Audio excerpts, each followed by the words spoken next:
Hello and welcome back to my channel. My name is Erin, and today I'll be discussing Stoicism and how INFPs can benefit from practicing it.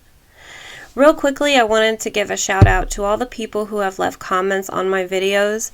It's very encouraging, so thank you, and I just love to hear the thoughts of other people.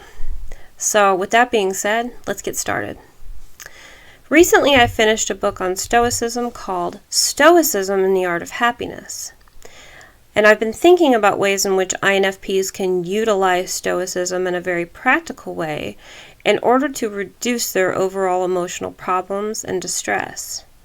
I'd like to share my thoughts with you about the content of the book and some conclusions I've been able to draw from reading it. I want to begin by talking about FI Hero and how FI Hero likes to assign value-based judgments onto everything under the sun. It's the person at a table with a row of things in front of them, and they are sorting everything as either good or bad, helpful or harmful. But I would say that most INFPs do this too much. They do it in excess. They assign too many value-based judgments in their lives, and that's called the pride of the hero.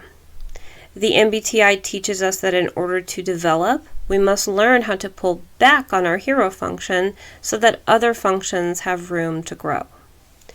When you make an effort to pull back on FI Hero and you say, wait a minute, I'm going to wipe the slate clean and say that there's only a small number of things that are good, and there are only a small number of things that are bad, and 90% of everything is gray. 90% of things are neutral.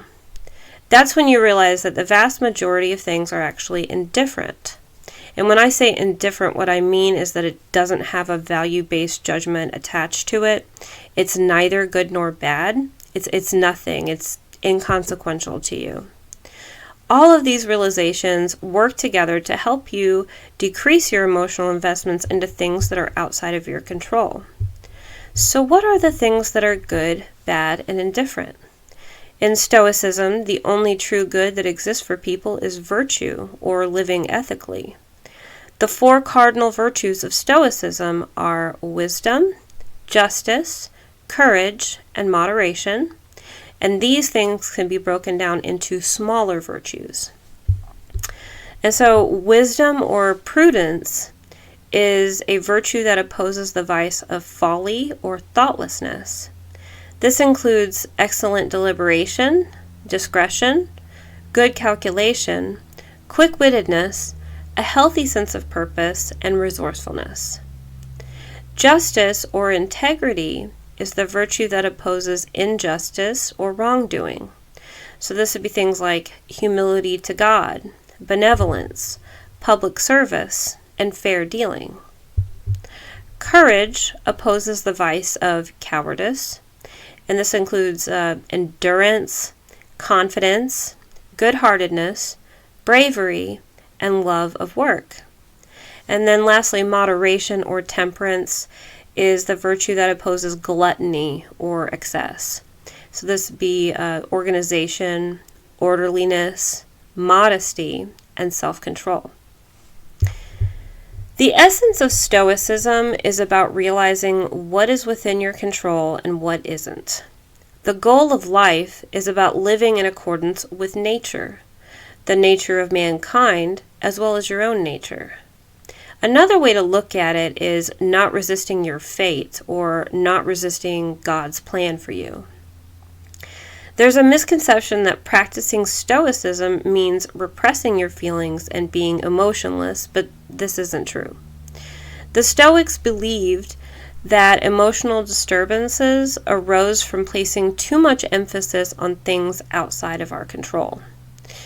There are emotions which are considered to be relatively good, like joy, caution, and wishing, while bad emotions are fear and irrational cravings, which must be abolished by the Stoic to avoid becoming enslaved by them. So the way that FI sort of operates is that there's a stimulus, and then there's an interpretation of that stimulus, and then there's a response. You have no control over the stimulus, but you do have control over your interpretation and your response to a stimulus. INFPs who struggle to do this can use the principles of Stoicism to guide their own interpretations of events in order to confidently gain control over their responses. Emotions which are unhealthy and potentially damaging are based on value judgments that are under our voluntary control. They are feelings that we have allowed ourselves to go along with instead of trying to cognitively distance ourselves from them. The Stoics acknowledge that in many instances, we experience automatic emotional responses and thoughts to the outside world, and that these may be uncontrollable at the moment we experience them, but when a person decides to go along with their initial impressions of a stimuli, then they are giving up their freedom and becoming a servant to emotions that may be irrational and harmful, or that may hinder them in some way. A brave man is not a man who feels no anxiety. He is a man who experiences anxiety and is able to rise above his fear and fight courageously anyway. The Stoic must be able to act with virtue and courage in spite of feelings that are pulling him in the opposite direction. A hero cannot sit around and wait for the warmth of positive emotions to arise before rushing into battle. We may not be able to control certain emotional responses like blushing or stammering, but we can control whether or not to ruminate about them or let them pass us by refusing to go along with them. So the goal of the Stoics was to see external things and events as neither good nor bad, but indifferent. Only our interpretations and our responses are under our control and therefore can be good or bad. Experiences and events do not actually upset a person, but their judgment of these things do upset them. Your dog died is a different statement from your dog died and it was terrible.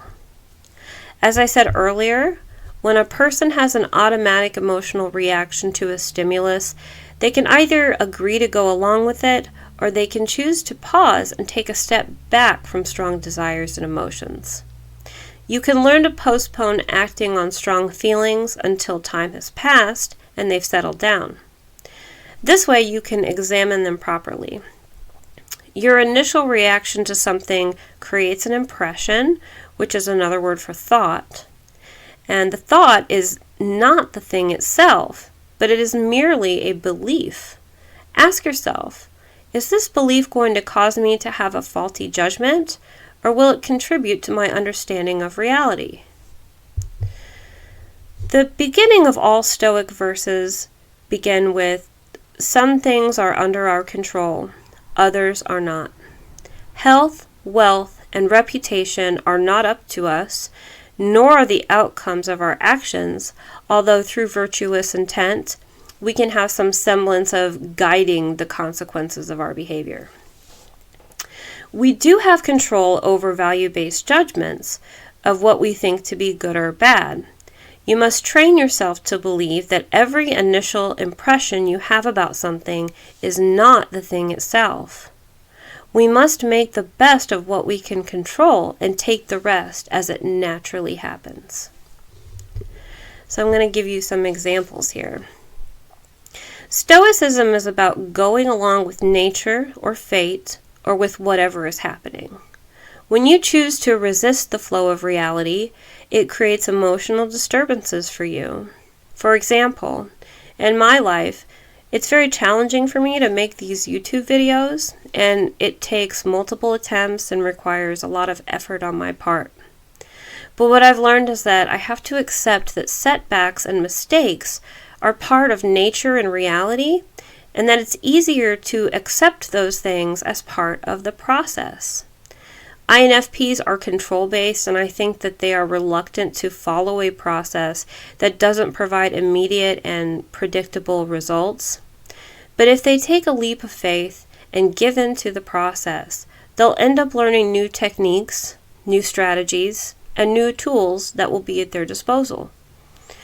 So say you're an INFP and you're talking to someone and you're interested in dating that person.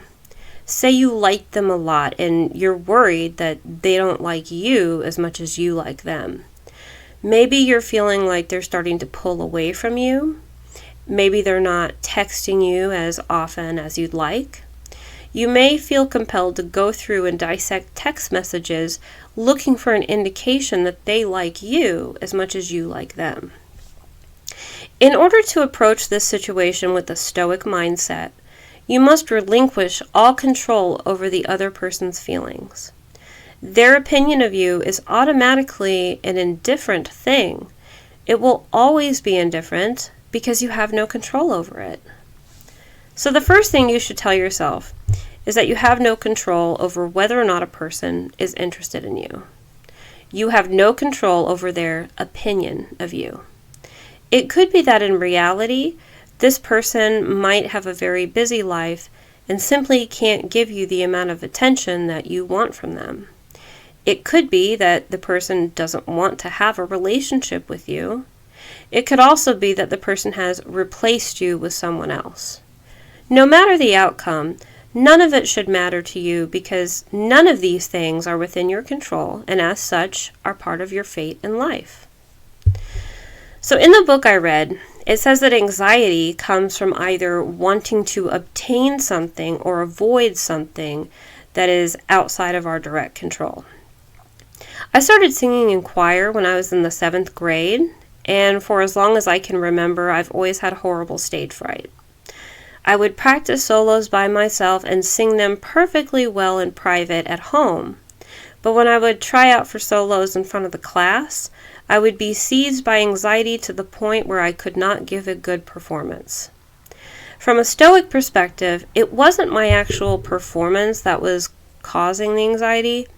The anxiety came from me wanting to gain applause and esteem from the rest of the class who were listening to me sing. So in this way, it wasn't the actual event that was giving me anxiety.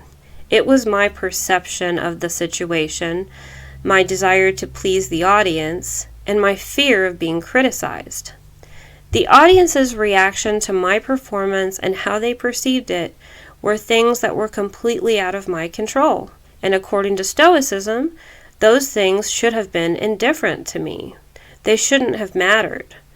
And this is how a person can use the ideas in Stoicism to rise above stage fright. And so, in conclusion, the goal of the Stoics was to reach a state called eudaimonia, which is a state of pure fulfillment, happiness, wisdom, and serenity.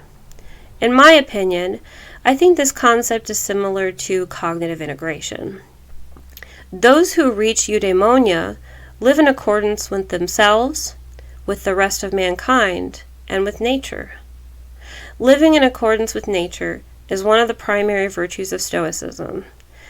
This doesn't mean behaving like an animal, but rather fulfilling our potential as human beings by relinquishing our hold of the aspects of nature that we cannot control, such as birth, death, and suffering.